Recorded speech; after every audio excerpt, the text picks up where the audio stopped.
I welcome you once again to today's devotion from William J.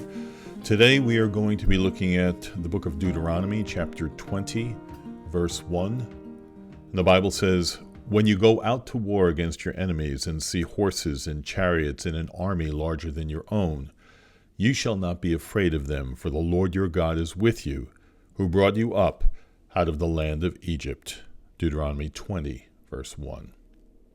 William J. writes, Israel was now a camp rather than a nation. Though Canaan was given to them, they were to take and defend it by force of arms. Up to this point they had seen little of war, having had only a few brushes in their journey with inferior adversaries.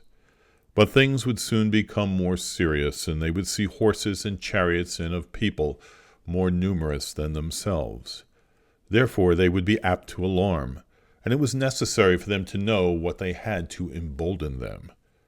Moses therefore admonishes and encourages them, and both the admonition and the encouragement will also apply to us. The Christian life is a state of conflict. All Christians are soldiers. Indeed, they wage a good warfare. It will bear examination. Everything commands it, and everything requires it. It is not only a just, but a necessary war.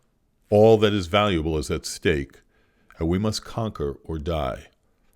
But it is a trying warfare. It continues through every season and in every condition.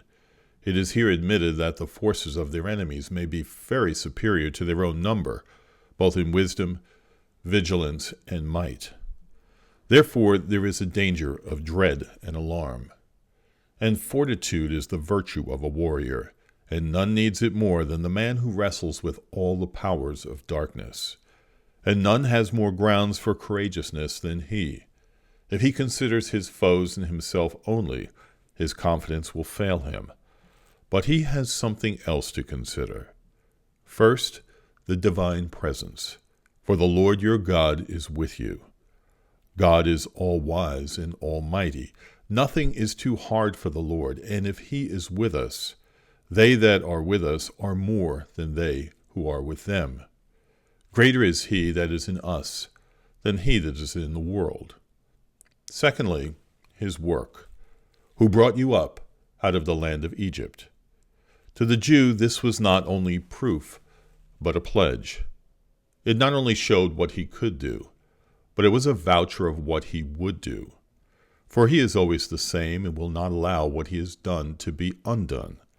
It would have been strange, after opening them a passage through the sea, to have drowned them in the Jordan.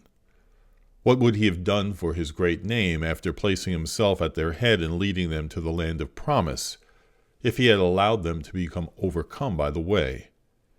He who begins the good work is not only able to finish, but begins it for that very purpose.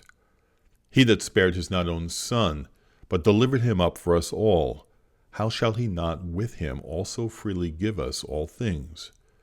For if when we were enemies we were reconciled to God by the death of his Son, much more being reconciled, we shall be saved by his life.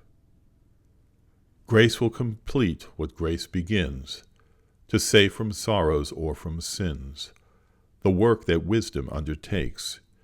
Eternal mercy never forsakes. A good word, a good reminder, a good strengthening word for our daily walk and warfare. Thanks for listening. Hope to see you next time.